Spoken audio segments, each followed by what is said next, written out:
Hello friends, வணக்கம் and welcome to my favourite recipes Tamil. இன்னைக்கு ஒரு சூப்பரான ஸ்நாக்ஸ் ரெசிபி பார்க்கலாம். மோஸ்ட்லி எல்லாருக்குமே பிடிச்ச கடலை மிட்டாய் எப்படி செய்யுதுன்னு பார்க்கலாம். நம்ம குழந்தைங்களுக்கு இதை வந்து ஸ்நாக்ஸாக கொடுத்து விடலாம். நம்ம கடையில் வாங்கிக்கிறத விட வீட்டிலே செஞ்சு கொடுத்தோம்னா நல்லா ஆரோக்கியமானதாக இருக்கும். ஸோ வாங்க எப்படி செய்யுதுன்னு பார்க்கலாம். இது செய்யறது ரொம்ப ஈஸி. நம்மளுக்கு வந்து வேர்க்கடலையும் வெல்லமும் இருந்தால் போதும், நம்ம ஈஸியாக செஞ்சிடலாம். ஸோ வாங்க எப்படி செய்யுதுன்னு பார்க்கலாம். நான் இன்னைக்கு வந்து 2 கப் வந்து வெல்லம் எடுத்திருக்கேன். ஸோ அதுக்கு 2 கப் வந்து வேர்க்கடலை தோலை நல்லா உரிச்சிட்டு நல்லா வந்து உடச்சி வச்சுக்கோங்க ரெண்டா. இப்போ வந்து வெல்லம் வந்து நம்ம ஃபில்டர் பண்ணிக்கலாம். நல்லா வந்து லைட்டாக சூடு பண்ணிட்டு அதை வந்து வடிகட்டி எடுத்துக்கலாம். 2 கப் வெல்லம் சேர்த்துக்கோங்க. அதுக்கேற்றப்பல 1 கப் தண்ணி ஊற்றிக்கோங்க. தண்ணி அதிகமாக ஊற்றக்கூடாது. ஸோ 2 கப் வெல்லத்துக்கு 1 கப் தண்ணி வந்து போதுமானது. தண்ணி ஊற்றிட்டு இது நல்லா கொஞ்சம் நேரம் கொதிக்கட்டும். நல்லா வந்து வெள்ளம்லாம் கரைஞ்சிட்டோம். வெள்ளத்தில் வந்து கொஞ்சம் டஸ்ட்லாம் இருக்கும். ஸோ மண் அந்த மாதிரி ஏதாச்சும் இருக்கக்கூடாதுன்றதுக்காக நம்ம வந்து ஃபில்டர் பண்ணிக்கலாம்.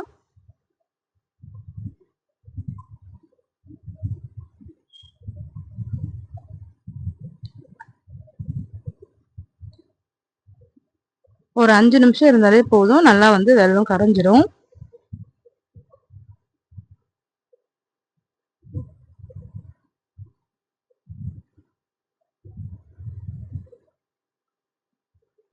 இப்போ பாருங்க, நல்லா வந்து வெல்லம் வந்து கரைஞ்சிருச்சு. இப்போ வந்து நம்ம வடிகட்டிடலாம். ஒரு ஃபில்டர் வச்சு நீங்கள் இதை வடிகட்டிட்டு அதுக்கப்புறம் நம்ம வந்து இதை வந்து அதே பாத்திரத்தில் ஊற்றிட்டு நம்ம வந்து கடலை மிட்டாய் செய்ய ஆரம்பிக்கலாம். இப்போ இது நல்லா வந்து கொதிக்கணும்.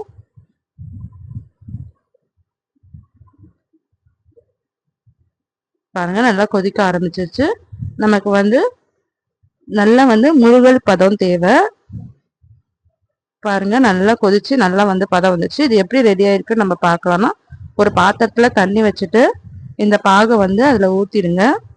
ஊத்திட்டு நம்ம எடுத்தோம்னா நல்லா முருகலா வரும். நம்ம நல்லா வெளியில எடுத்து இப்படி உடைச்சோம்னா நல்லா வந்து உடையும்.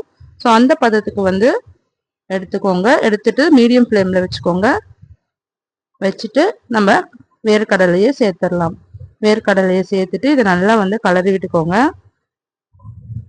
ஸோ வாசனைக்காக நான் ஒரு சின்ன துண்டு சுக்கும் ஒரு 5-6 ஏலக்காவும் வந்து பவுட்ரு பண்ணி வச்சுருக்கேன்.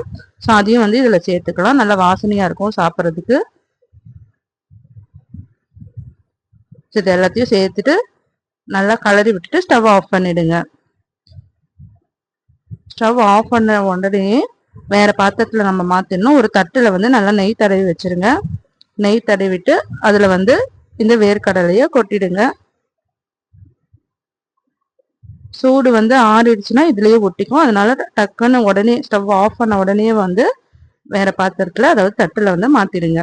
இந்த மாதிரி ஒரு பிளேட்ல நெய் தடவிடுங்க. நெய் தடவிட்டு அதுல வந்து நம்ம செஞ்சு வச்சிருக்க வேர்க்கடலை கலவையை வந்து கொட்டிட்டு நல்லா ஈவனா வந்து ஸ்ப்ரெட் பண்ணிடுங்க. ஸ்ப்ரெட் பண்ணிட்டு கொஞ்சம் ஆறின உடனே வந்து அதை கட் பண்ணிடுங்க. ரொம்ப ஆறிடுச்சுன்னா நம்ம கட் பண்ண முடியாது.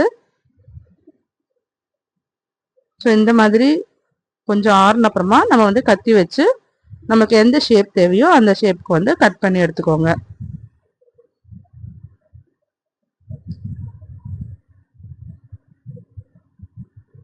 இந்த மாதிரி கட் பண்ணிட்டு இதை அப்படியே விட்டுருங்க. நல்லா வந்து ஆறட்டும்.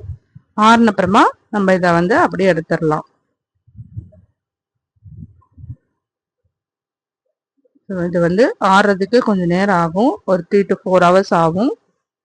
அதுக்கப்புறம் எப்படி வந்து கடலை மிட்டாய் வந்திருக்குன்னு பார்க்கலாம். பாருங்க, சூப்பராக கடலை மிட்டாய் வந்து நம்ம வீட்லயே ரெடி பண்ணிட்டோம். இதை கட் பண்ணி எடுத்தோடனே இந்த மாதிரி வரும். ஸோ நீங்களும் இதை ட்ரை பண்ணி பாருங்க.